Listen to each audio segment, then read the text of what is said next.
Hi, Miss Nikki here. Welcome to Chapter 5. We're going to talk about the integumentary system. I loved this picture, so I stole it, but I gave a photo credit down here. So this is all of the skin removed and the musculature that's underneath.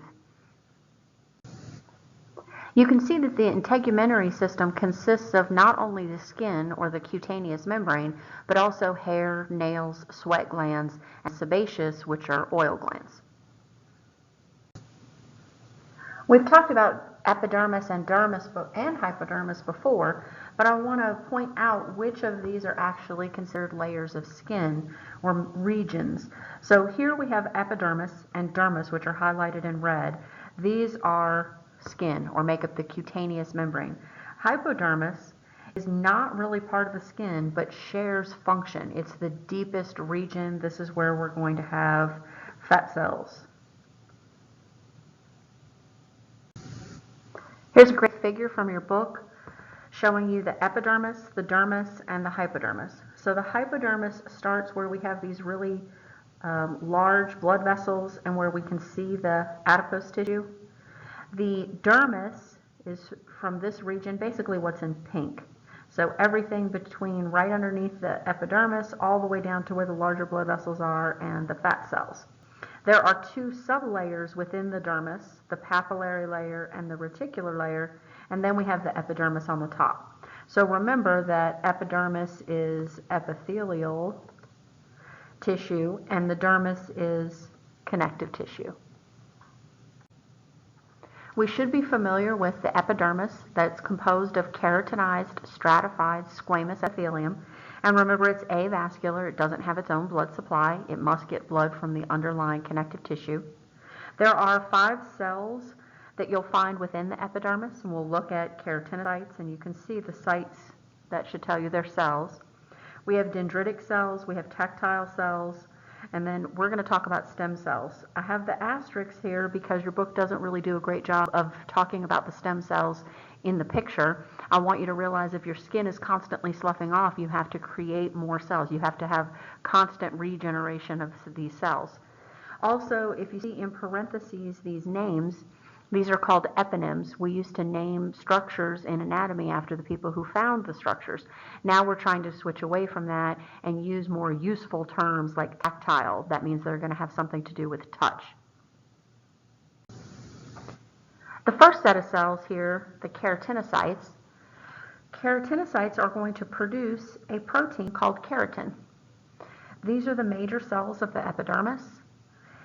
They're going to slough off every day, and they're held together by those desmosome anchoring connections. So remember we talked about producing proteins and then pushing them outside of the cell via exocytosis. And that some of those we're going to form anchoring junctions between cells to make up tissue. The second type of cell we have is called a melanocyte, and it's going to produce melanin, which is a pigment. A pigment is just another word for colored protein. The key to this entire slide is that we need to understand that melanocytes make melanin, but the melanin is picked up by the keratinocytes. The keratinocytes are on top. The melanin is picked up by the keratinocytes, but it's not made by the keratinocytes. So we'll see why in just a few more slides. Third type here, dendritic cells. Basically, these are macrophages, and these macrophages are going to stand guard against pathogens that penetrate the skin. We also have tactile or touch receptors, and then we have stem cells. So these are cells that are going to give rise to more keratinocytes. So when the top layer of keratinocytes slough off, you have new cells underneath it that are filling its place. When we look at the layers of the epidermis, we're going to start from superficial and we're going to go to deep. So anytime you see stratum, that means layers. And we have them named here. And one of the mnemonics that you can use is come let's get sunburned. So the C is for corneum, lucidum, granulosum, spinosum, and basal. There's 2 different types of skin. There's thick skin and there's thin skin. So in thick skin, all 5 layers are present. And these are in areas where you have high abrasion. So hands, feet. Thin skin contains only 4 strata. It does not have the lucidum. This figure from the book gives us a great way to look at all of the strata and all of the cells that we just talked about. So first let's look at the cells, keratinocytes. These are all keratinocytes. Anything that's this brownish color is a keratinocyte. It's going to produce keratin, right? And we've talked about keratin being a lipid and it offers waterproofing. Here we're going to have the melanocyte, and what does the melanocyte do? It makes melanin. But what did we say? We said the melanocyte, which is here, makes the melanin, and then the melanin is picked up by the keratinocyte. So all of those little dots inside the keratinocyte is actually melanin granules. And we'll talk about their role in just a moment. Over here we have a dendritic cell. And this little guy was responsible for scanning for any pathogens. Notice how it's really close to the dermis. So this macrophage is trying to stop any pathogen from getting into the dermis. Well, what's in the dermis? It's connective tissue, and connective tissue is vascular. So if the bacteria can get in, then it can get into the bloodstream. So you have this macrophage scanning your epidermis. Then the last one here is the tactile cell. And you can see that it's a sensory nerve ending. And since it has the word tactile, we said it has something to do with touch. So you can see here in yellow, there's a nerve. So if this receptor, if this cell is triggered, it will send a message, and that's how you sense that someone's touching you. On this side, we only have 4 of the strata. We've left out the lucidum. Here's corneum on the top, granulosum, spinosum, and basal, and you can figure out that the corneum goes to about here. So it's the majority of the epidermis. We're going to talk about each of these strata in a little more detail. Here's another figure from your book showing you the difference between thin skin and thick skin. So remember, thick skin are areas of high abrasion like your hands and your feet, where skin is constantly being sloughed off.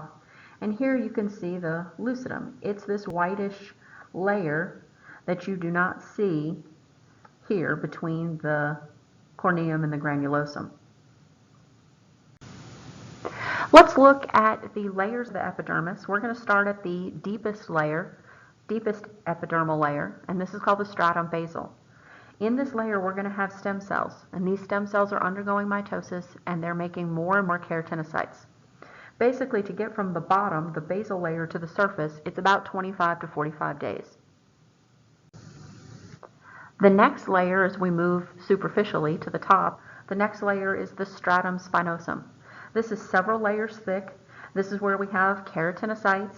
This is where we have melanin granules, and we have the highest concentration of dendritic cells. Remember, these are the ones that are looking for pathogens. These are macrophages. The next upper layer we call the stratum granulosum. This is where we see the granules. So 4 to 6 cells thick, but they're usually a little more flattened. This is where keratinization begins. So basically the keratin fibers and lipid are coming together, the proteins and the lipid, and it marks the beginning of the waterproofing layer that cuts the layers off that are above it. The cells above this layer are going to die. Here's stratum lucidum, and this is found only in thick skin. So again, hands and feet. These are all dead keratinocytes. We finally made it to the most superficial layer, and this is the stratum corneum. It's about 20 to 30 rows of dead, flat, anucleated sacs filled with keratin. They're about 3/4. They make up the majority of your epidermis. They're going to protect the deeper cells. They're going to protect from abrasion. They're going to prevent water loss, and they're going to form an important barrier against any biological, chemical, or physical assaults on the skin. Here's another great figure from the book talking about the different strata and looking at the figure. So now we can go back and talk about stratum basal again. Notice stratum basal has stem cells, melanocytes, the tactile, and the dendritic. So here's the tactile, here's the dendritic, here's the melanocyte, and these are the stem cells. Basically, these are dividing and pushing all of the other keratinocytes up. And then this is the part that sloughs off, and then these move forward.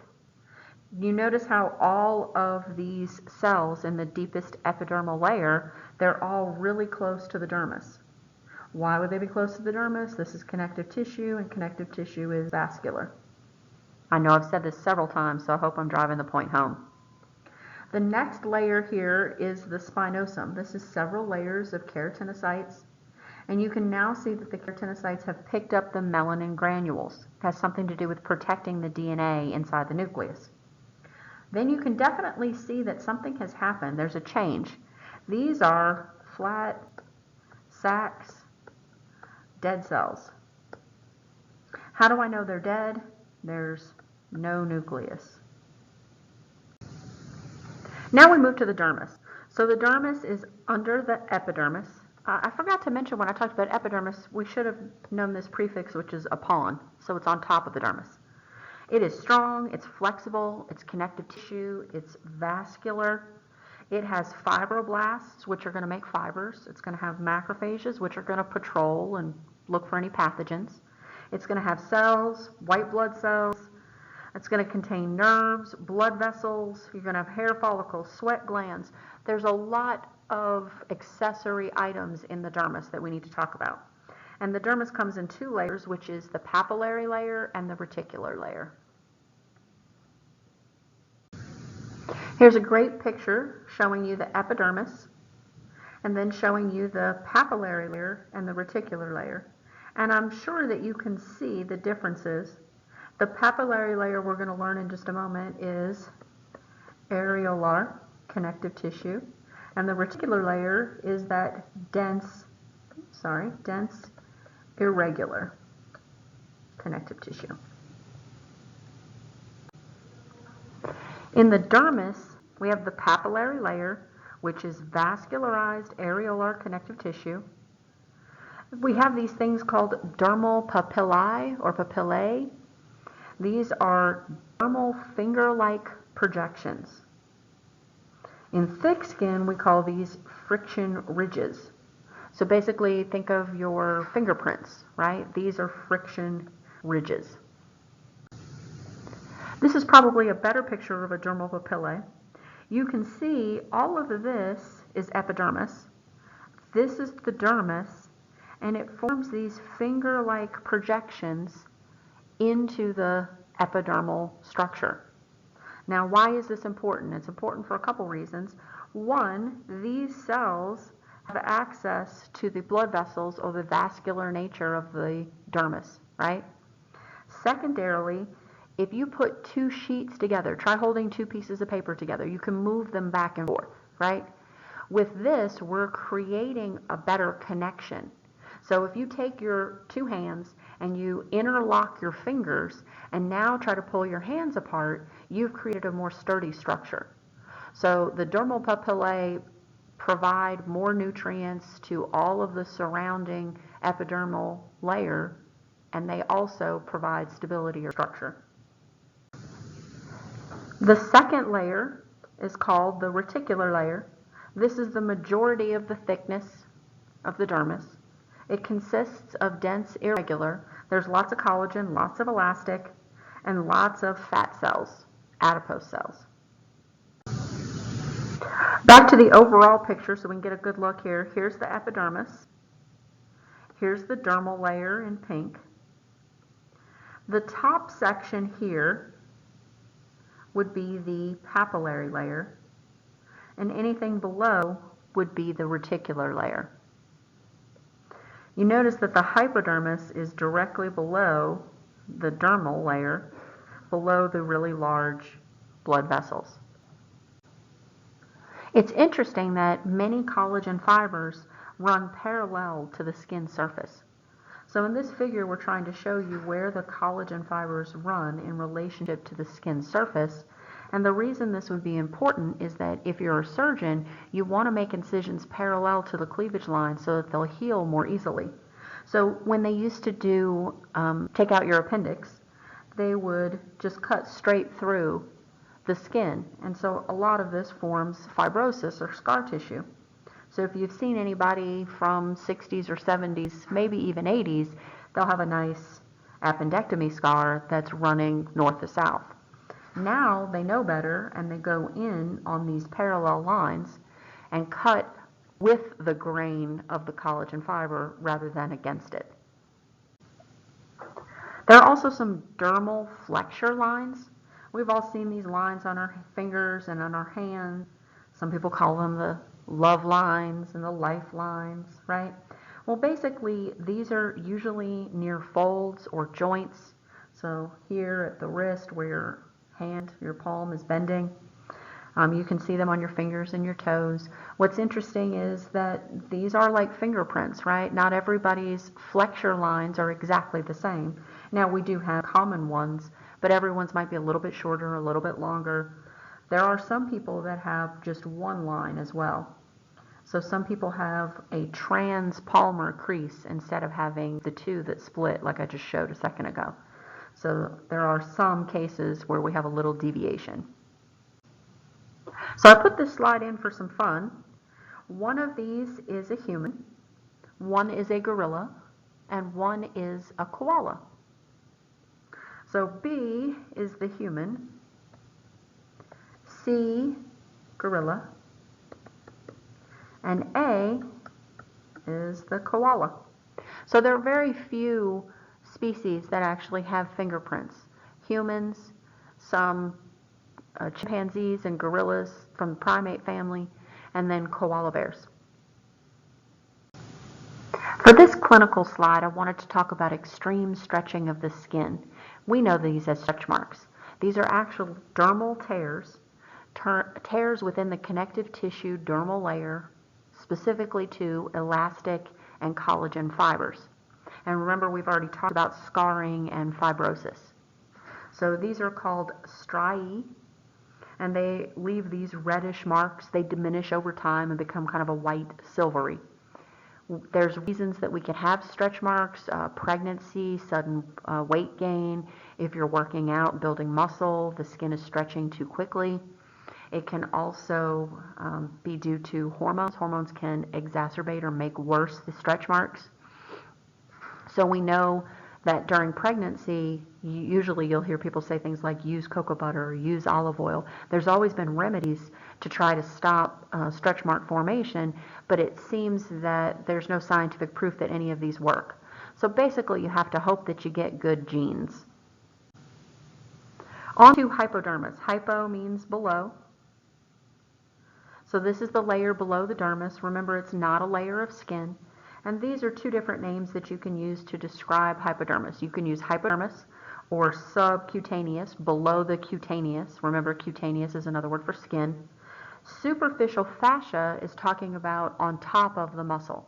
So remember from my picture, we usually had epidermis, which was epithelial. Then we have dermis, which is connective. And then we have hypo, which is connective because it has adipose tissue, which is part of connective. And then I said right underneath is usually when we have our muscle. So that you can either call it something that's below the dermis or something that's above muscle. Any of those terms are fine. It has adipose and areolar.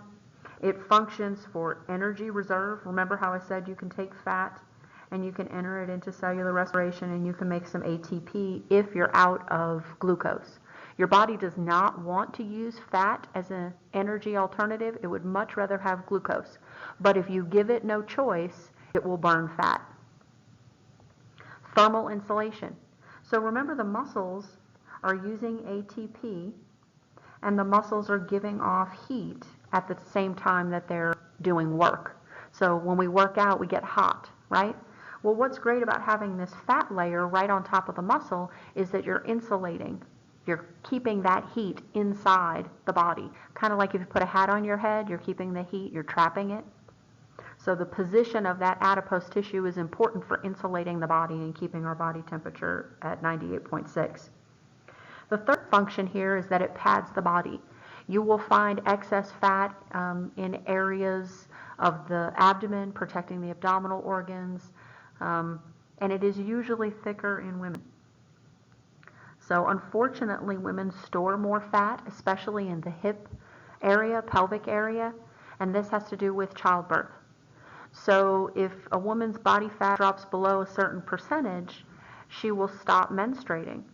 Women need a certain amount of fat in order to carry a child to term. So as soon as you have enough fat, then menstruation can start. And they think this is why the age of menstruation has dropped. It used to be about 16 years old was the average. I think we're down to 11, 12. We have more food readily available. Obesity seems to be a problem with children, sedentary lifestyle, playing video games, not playing outside as much. So they develop fat in this pelvic area at an earlier age, and that triggers the onset of puberty and menstruation. Number 4, it binds the skin to the underlying areas. So remember, the skin was on top, and then what's underneath, that's the muscle. There is a network of blood vessels between the reticular layer and the hypodermis. We've seen these on a previous picture. It'll come up again, but they call it the cutaneous plexus. These are thicker blood vessels. In this clinical slide, let's talk about hypodermic injections. So this is the epidermis, this is the dermis, this is the hypodermis. These blood vessels, this is the cutaneous plexus. You can see that they're much larger than the dermal blood vessels that are closer to the epidermis. If I gave you an injection here, it would have to go through these smaller vessels into the larger and then eventually into your cardiovascular system and circulate around your body. But if I go deeper and I give you an injection all the way where the cutaneous plexus or larger blood vessels are located, the medicine can be absorbed much more quickly. One of the things that we have to worry about as well are tattoos. So tattoo utensils have to be sterile. Why would this be an issue? Well, a couple of things. One, if I give you a tattoo and the ink is just in this epidermal layer, what's going to happen to the epidermis? This sloughs off, right? So your tattoo is not going to be visible in a couple of years, right? So with tattoos, they have to go all the way down and they have to put ink into your connective tissue layer. This is why sometimes it bleeds when you're getting a tattoo. They're wiping the blood off because they've gone into the vascular area. But you also have to be careful, make sure that the equipment is sterilized, because what happens as we put the ink in, if it's not sterilized, we can get bacteria or virus or any other pathogen into this cutaneous plexus or these really large blood vessels, and it gets into your system very quickly and spreads throughout the body. So skin color is determined by 3 pigments, melanin, keratin, and hemoglobin. And remember, pigment just means colored protein. Melanin is produced by melanocytes, but it accumulates in the keratinocytes. We should remember the little granules that get picked up by the keratinocytes. Sun exposure stimulates melanin production. So what happens if I have a keratinocyte and inside there's a nucleus, and inside that nucleus is DNA?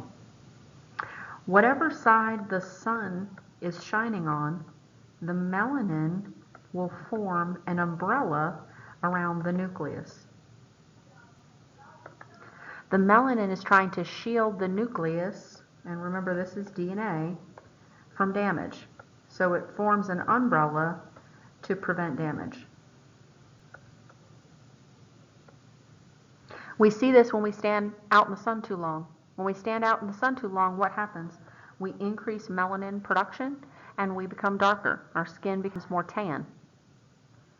Color differences, though, are due to the amount and the form of melanin. And what are freckles and moles? They're just accumulations of melanin.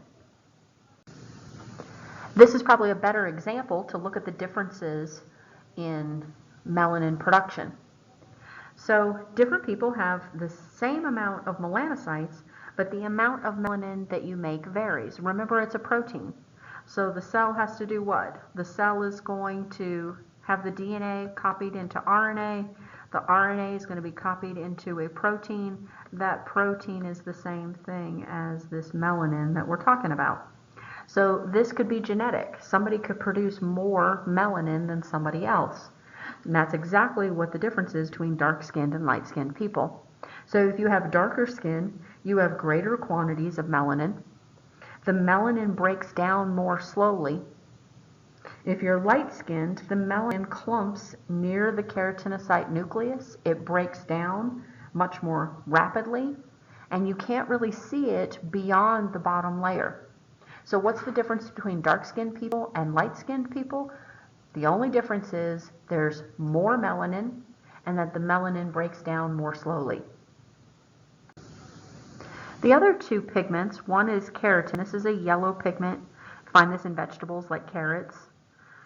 This can be concentrated in the corneum. So sometimes you'll see a yellowing, or sometimes people will say, I have a corn on my toe. That's a hardened yellowing of skin in the stratum corneum. Hemoglobin, this is the red pigment of red blood cells. In Caucasians, this is visible through the dermal collagen fibers.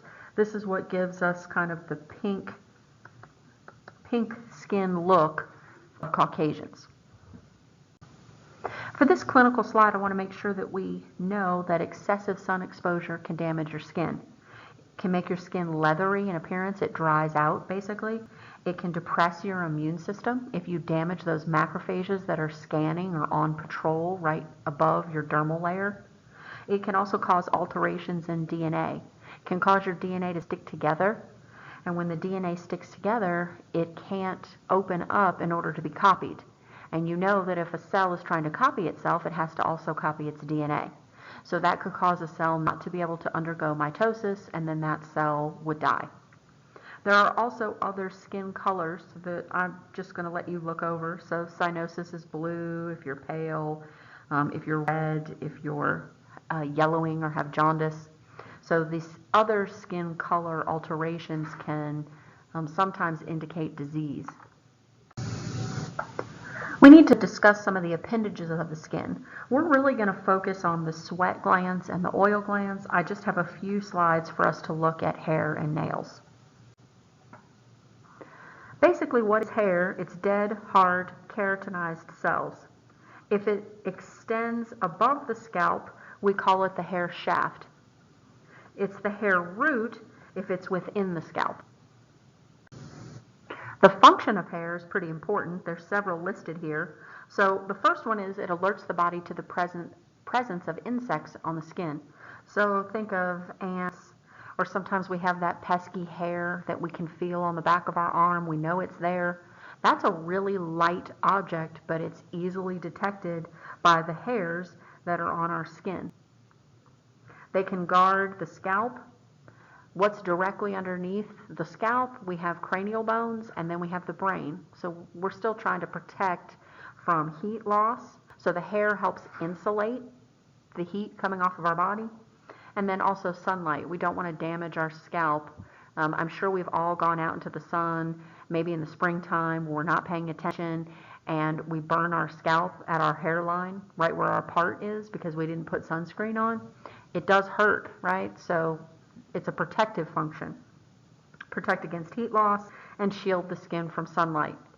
Where do we have hair? We have hair on the entire surface of our skin except for these areas. There's no hair on the palms, the soles of the feet, the lips, the nipples, and portions of the external genitalia. So here's a great picture of a hair follicle from your book. You can see the follicle wall is all of this. So anything between here and here is the follicle wall.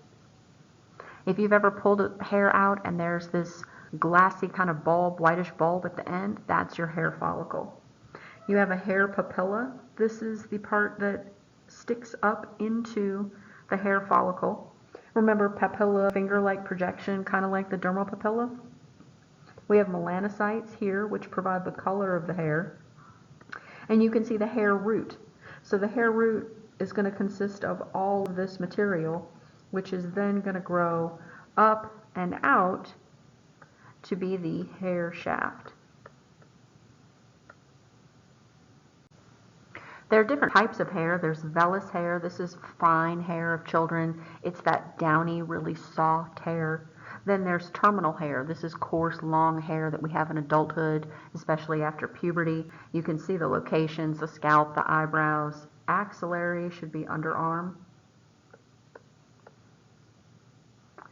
The average cycle, so the follicle cycle between active and regressive, we don't have to know the difference between active and regressive phases, but the average hair growth and then how many hairs we lose daily from our scalp, you'll see that hair follicles are constantly growing and producing hair shafts. For this clinical slide, we need to look at excessive hairiness. This is called hirsutism. And you can see in this picture here, here's a female that's showing male pattern hair growth.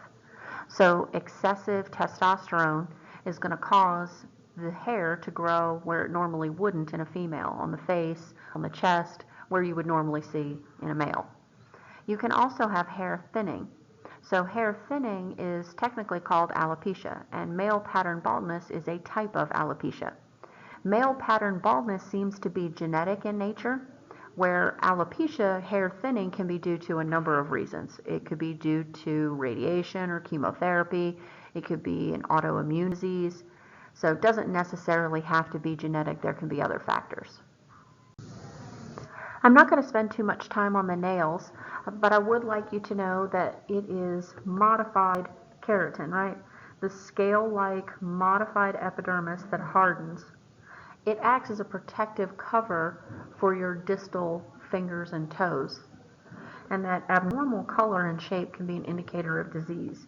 There are several sites you could Google, and it would tell you if you see this particular shape or color in a fingernail, it can correlate to some sort of internal disease. Here is the distal phalanx.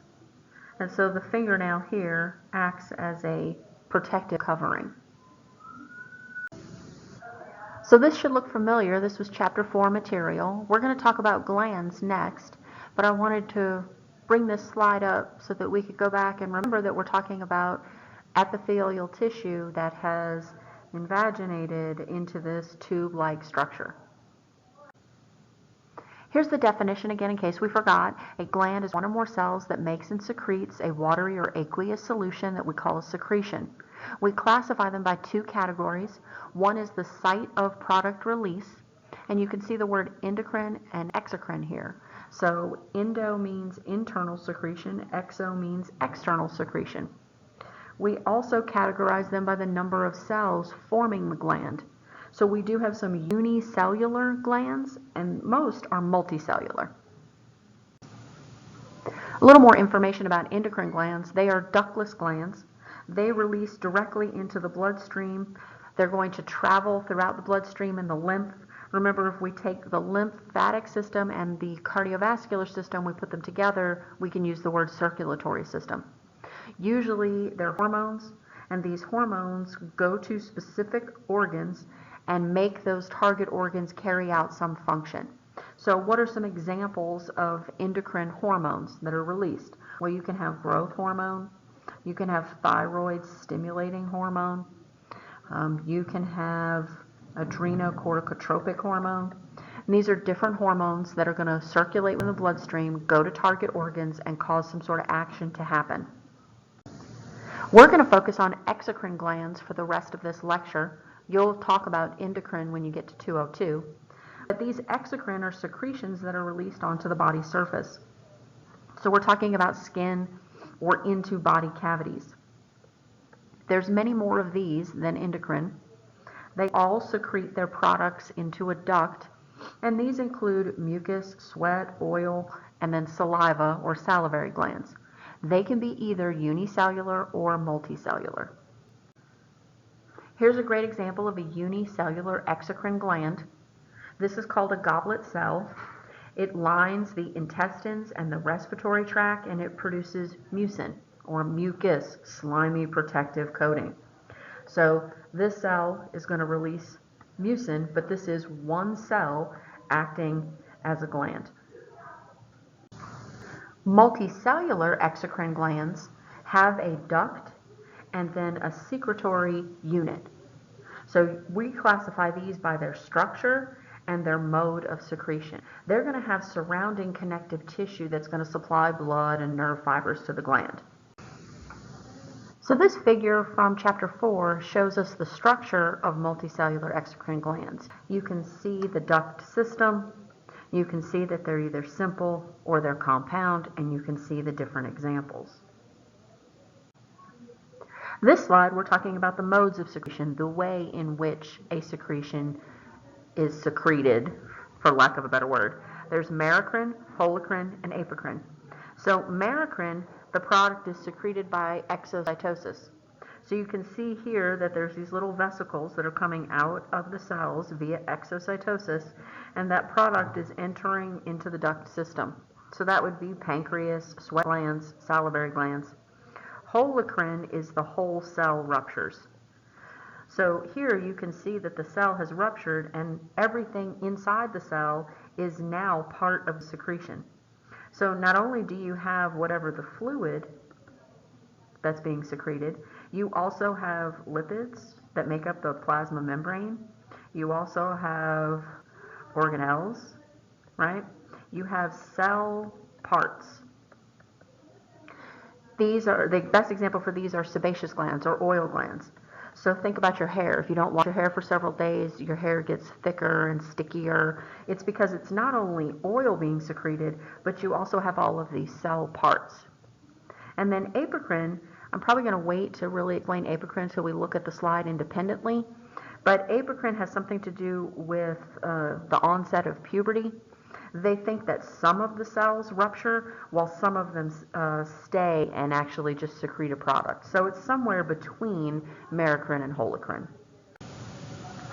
So let's focus on sweat glands. You might also see them referred to as sudoriferous glands.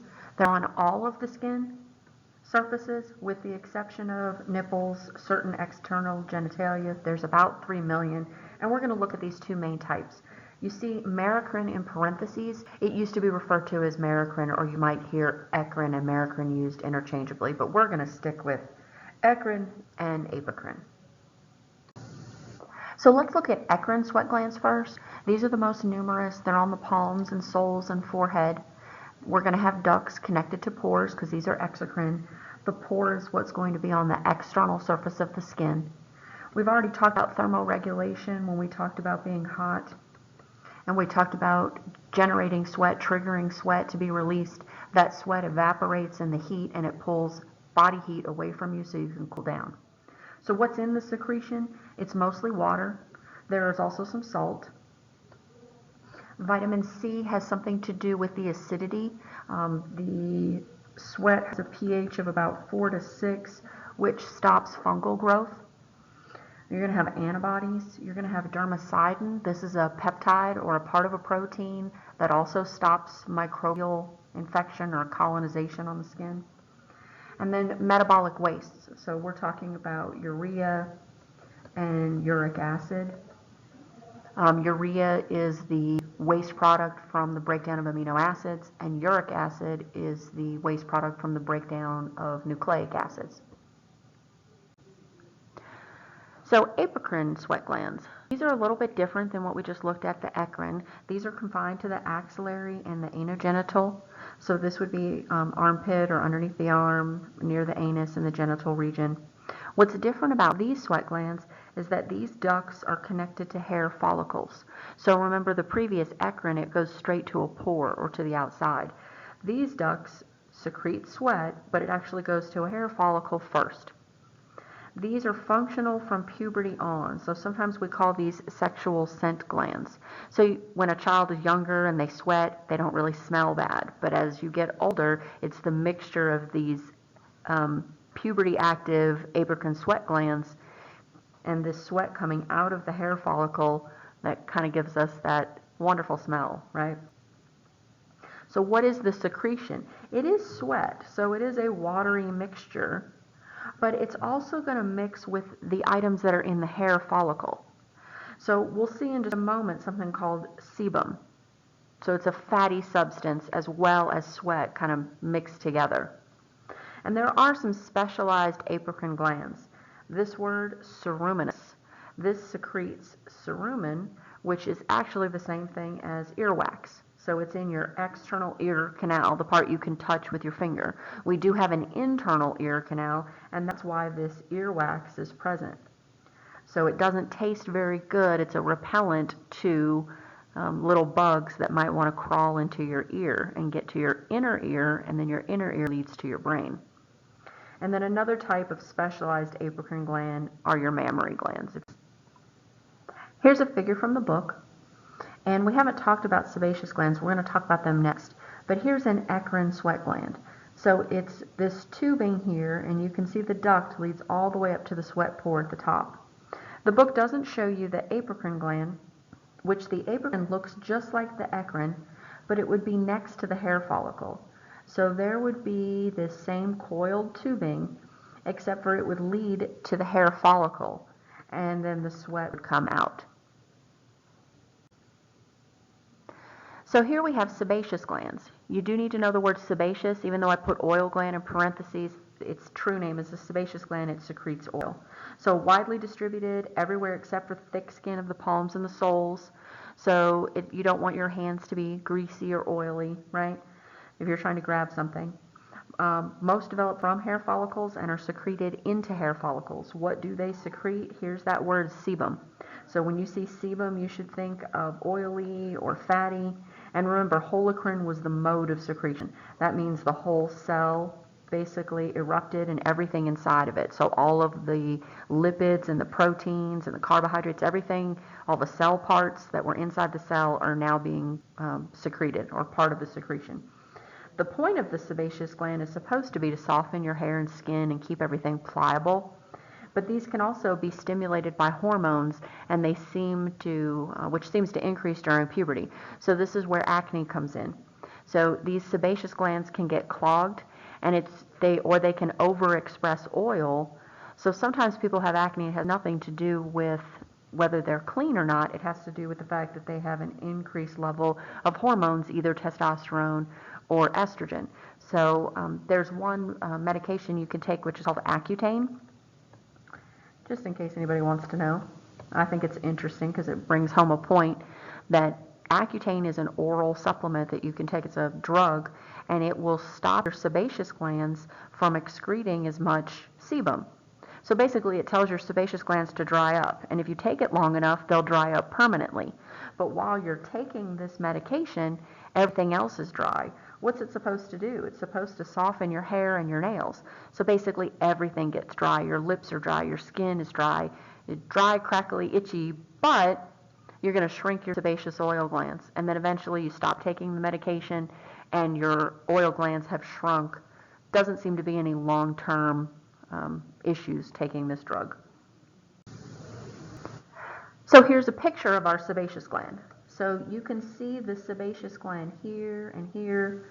They flank, or they are next to, all of the hair follicles.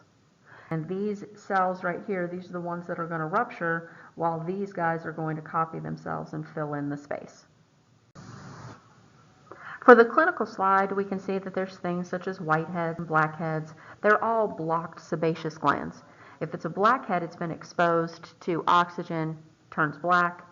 Acne is usually some sort of inflammation of a sebaceous gland, and then sometimes we have overactive sebaceous glands that can lead to something called cradle cap. So the overactive sebaceous glands are secreting more sebum, and then that sebum kind of gets dry and flaky, and it's this kind of yellowish brown color. Eventually it flakes off, and we grow out of it. This is usually somewhere in the first 3 months we see this cradle cap. Next, we move on to skin functions. So we know that skin is a barrier for us. It's going to provide all of these functions, but we need to look at each one of these individually. So under the category of protection, so this was the first category we just saw, we have a chemical barrier. So sweat, we talked about sweat had things in it like dermicidin, right? It keeps your skin slightly acidic so that fungi can't grow on it. We have sebum that we excrete. Defensins kind of fit in with that dermicidin. We're slightly acidic. And then we also produce melanin, right? So this melanin protects us against UV light from damaging our stem cells or the cells that are close to our dermis. Then we have a physical barrier. Remember that we have those keratinized cells, and they're in the stratum corneum. They're basically just sacs of keratin, right? It provides a waterproofing for us. Then we have a biological barrier, these dendritic cells, which we also call macrophages. Remember, they're patrolling back and forth between the dermis, which is connective tissue, has a blood supply, and the epidermis, which is epithelial cells, which is avascular, right? The second category, when we talk about the function of your skin, is body temperature regulation. So we've talked about if you had an elevated body temperature, right? Evaporative cooling. This was chapter 1 when we talked about sweating, and we talked about the water evaporates and that helps cool you down, right? We have noticeable sweat. They call it sensible. And then you can see up here, this is insensible sweat. We don't know that we do sweat even though you can't feel it. So there's something called insensible sweat or perspiration, and that's just a normal part of your resting body temperature. It should be 98.6, right? In a cold environment, the dermal blood vessels are going to constrict, which is vasoconstriction. When you're hot, your dermal vessels are going to vasodilate. So this should remind you of Lost in the Desert. And this should remind you of Left in the Cold case study. Skin temperature drops due to passive heat loss. So the last 4 functions of skin are here. Cutaneous sensory receptors. So basically being able to sense things through receptors on your skin. Think of when we had a stimulus like cold temperature, right? If the stimulus was temperature, you have to have a receptor that can sense that. You can also think about maybe a hair touching you or feeling if a bug or an ant is crawling on you. That's all sensory receptor or reception. Metabolic function, vitamin D synthesis. So we'll talk about vitamin D, but it's crucial when we talk about the absorption of calcium. If you don't have vitamin D, you cannot properly absorb calcium, and we need calcium for muscles, nerves, and clotting, blood clotting. Vitamin D is activated by sunlight. But we only need about 5 to 15 minutes. So the sunlight activates the vitamin D in our skin, and then the vitamin D can allow us to absorb calcium in our intestines. Blood reservoir, this has to do with that vasoconstriction and vasodilation. So the skin can hold up to 5% of the body's total blood volume. So if I push blood to the surface of your skin, you're red, flush, and you're trying to increase heat loss, right? You're trying to cool yourself down. So what's the opposite of that?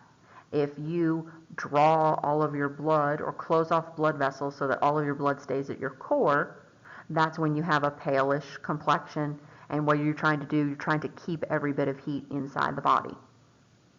The last one here is excretion of wastes. So the skin can secrete some of these things. So these nitrogenous wastes, so ammonia, urea, uric acid, we already talked about these are nucleic acid waste when you're breaking down nucleic acids.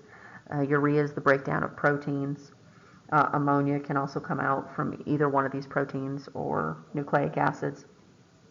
So this is why if you've ever accidentally gotten sweat in your mouth, like if it dripped from your face in your mouth, it doesn't taste really great, right? It can have lots of nitrogenous wastes such as ammonia, urea, and uric acid.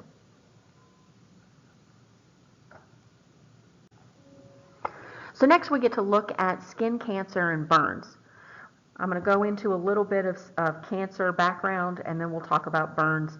They're trying to stress the point here that these two things are less common, but they're much more damaging or harmful.